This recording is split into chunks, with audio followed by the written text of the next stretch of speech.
as we see our first draw of the match. Or we get second. It's our second. Mm-hmm. Yeah, remember game 2 was that actually very impressive game where Wesley held that end game, which we thought at the time was going to be super critical. Wesley did go on to lose the next few, but I think that a draw is still not a bad result for Wesley. He has officially stopped the bleeding in the last 2 games. And who knows, maybe he gets a win as white and keeps this thing close. Okay, Caro-Kann. We haven't had a Caro-Kann yet. I always like new openings in the SCC. And Wesley responding with an ultra solid exchange Caro. This has been very, very popular. It's a good way to fight for the advantage. And this structure also occurs, as some people in the chat will know, in the London system. In fact, you could get a direct transposition from the Caro-Kann exchange line to the London. Yeah. And you know how we feel about the London. We do. Not very positively. I tried to delete the London from the game of chess in a video we did last week. Unfortunately, turns out it wasn't a good idea. But all right. Sorry, Eric. Yeah, there you go. Although today there was something huge on social that there's like a Rosen score, which ranks the possibility for tactics and weird ways to trick your opponent. So shout out to Eric Rosen and his ability to break people's hearts with obnoxious chess. Did I say that right? I think you said it perfectly, Danny, as you always do. You know what else is perfect? That knight on e5, which can't be captured because you get forked. That is a unicorn of a pony, and if you take it, white takes back with the pawn. You get kind of a new square at times for the other knight potentially. At this point, of course, it's not even an option because you would lose a piece. But yeah, that is a beautiful knight. And black's arteries are kind of clogged here. The way you play here with black is you work around this knight, but it's not pleasant. Now, if you really want to eliminate it, then you need to drop your queen back or your f6 knight back to d7, which we might see, and that directly challenges the knight. I actually would have dropped the queen back to c2 in order to prevent the f6 knight from moving back.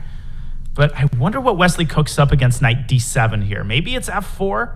But f4 is always a committal move in such positions because you are weakening the e4 square. But, Danny, with that knight on d2, bishop on d3, and rook on e1, I absolutely think Wesley can get away with f4 if he wants to. Right now, there's no real necessity to play that move. Yeah. It's a great point. I'm also trying to anticipate what was the idea of a3. I'm trying to imagine opportunities where the queen comes to b4, because if that trade happens, the a file opens up. So maybe Wesley was sort of prophylaxis thinking about that idea down the road. Otherwise, it is a very kind of strange, not very aggressive move. And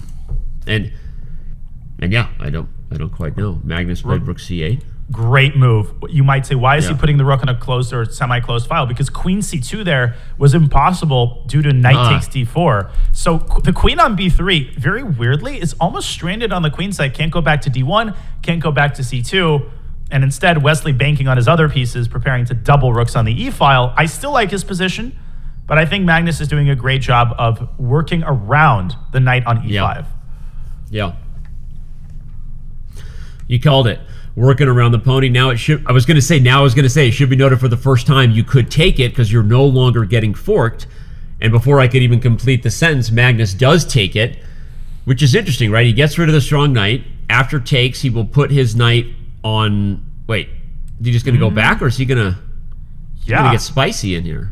That's what's giving Wesley pause. You know, 99% of the time you recapture with the pawn automatically. Here you have to calculate knight g4, and Magnus is going to pause here as well. It's more up his alley to play knight d7 and bishop g6, but if he's feeling brave, you know, which he's not in this position, he would have gone knight g4.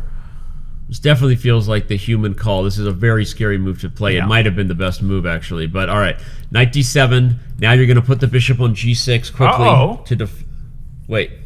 Queen b4, queen h4 is a really nasty idea, Danny. Sorry to interrupt. If the h-file opens. You can interrupt any time if you're talking about sweet nothings on the king's side. I love that idea. That is a mating net that I am happy to see. And... I think Magnus has to take back with the f-pawn. Again, this is if he plays bishop g6. That would be so painful. Knight takes c5, by the way. Bishop takes h7 check. Talk about painful. Yeah, let's bring up the analysis board because we got some critical ideas to show in this moment. First of all, if bishop g6 takes. Danya's pointing out that you kind of have to take with the F pawn, because if you take with the H pawn, I think the first thing white does is defend the pawn, Danya, but this H file is going nowhere, and you are in very, very dangerous territory. So if you take with the F pawn, that is ugly AF. Yep. I think I'm allowed to say that. I think you are too. And instead, knight takes c5, let's just very quickly show. Yeah. Counterattacking the bishop, runs into bishop takes h7 check, king h7, rook h5, forking the other knight. It's so aesthetically pleasing when you do this. You take one minor piece, and then you fork another in the process. And Magnus, with a drastic g6. Wow. Holy fork balls. He's in trouble, and he knows it. He plays g6, and now rook comes back to e3, which I love this move from Wesley, especially that he played it quickly. Maybe there was something better, Johnny, but he quickly knows just how devastating this move is for black.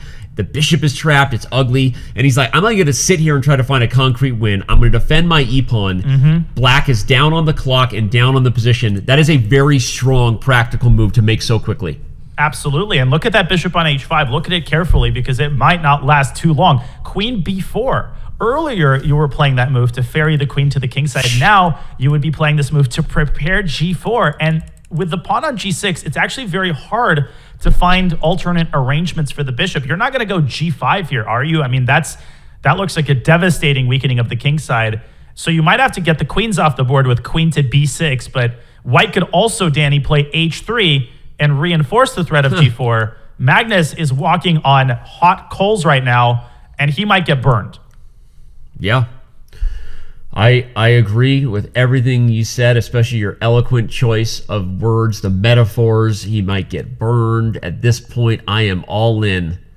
And I think he is going to. I think he might get more than burned, right? This is going to be a problem here. I think Wesley So is going to get his second win. And after h3, the one bright spot for Magnus is he can play g5 there. g5 is a much less scary move to play if the queens are off the board. And at that point, he has no choice, because you're either losing a minor piece or you're weakening your king. And, you know, definitely the second is the lesser evil. Wesley could also drop his bishop back to c2. That would be very much a move in his style to prevent the black knight from having that escape route in terms of taking the bishop. So tough decisions here for Wesley, and I think he senses this is a pivotal game. He wins another one, and the lead suddenly becomes, or the deficit, I should say, suddenly becomes manageable. Can he contain his nerves and keep playing as accurately as he has early in this middle game? Agreed. I love the move bishop c2, and it is awfully Wesley So-esque-ish. And yeah, I mean, g5 will be a move that is forced at some point to save the bishop's life, but it might be more than weakening the king. It might also just lose the g5 pawn, right, in some positions where you can go after it. And so, yeah, Wesley in the driver's seat. I think he knows it. Magnus feeling a little parched, and he clearly knew it. Took a sip of whatever that beverage is.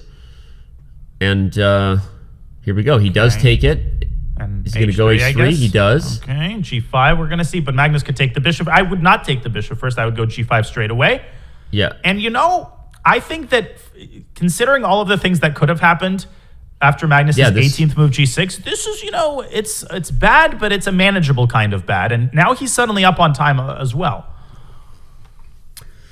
I agree. It feels like Wesley stole a slight advantage in a position where he had a clear one. And he still is, I think, in the driver's seat, but it could have been worse for Magnus, for sure. Here comes d4, by the way. Talk about counterplay. And we've seen these games turn around not just 90 degrees, Danny, but 180 degrees. Magnus is definitely thinking about taking over the initiative, and d4 is the perfect moment to do that. Now he's going to go bishop g6, I think, to set up a knight infiltration to d3. His bishop, ironically, is now the safest piece on the board, and it's white's bishop on b5 that's out of the game completely. Wow. What a twisted turn of events there. Poetic description from Danya. The bishop has self-trapped with this move c4. Very nice move. You're going to put the knight on d3, maybe even right away. Maybe you take back first. But, okay, he does. There's all kinds of problems here for white. All sorts of problems. Rook e2. Black has a draw in his pocket. Magnus could drop back to f4 with his knight and keep repeating moves. He's going to do it at least once, I think, and then decide, do I want to go for the win here with something like h5? I don't think so. I think Magnus should go for the draw and take what he can get here. Half a point is great, but that's why Magnus is sitting at that chair and playing and not me. Magnus goes for it. He's like, yeah, I appreciate the caution, Danya. I'm going to go for it. 94. Yep. How about going after the b2 pawn, Danny? Yeah, why can't you just take b2? I think that's a problem. And in D3, fact, Magnus D2. does it because this pawn is out of control. Oh. It doesn't matter what you win with check. Your bishop isn't playing. It's blocked by your own pawn. The d pawn runs. Dancing Donna, baby girl Donna on d1. Bring on the lady. D1 can be used also as a transit point for the knight. Knight D1 back to C3. Try that on for size. How about them apples? How you like them apples, huh? How do you like them apples? 4 seconds for Wesley. He's losing control of the game again. Knight C3. Knight C3. And Danya, unfortunately... Knight E4. Knight D2. Fork. It's a double fork. Here. I gotta grab the emote before they rematch. I did it. Boom.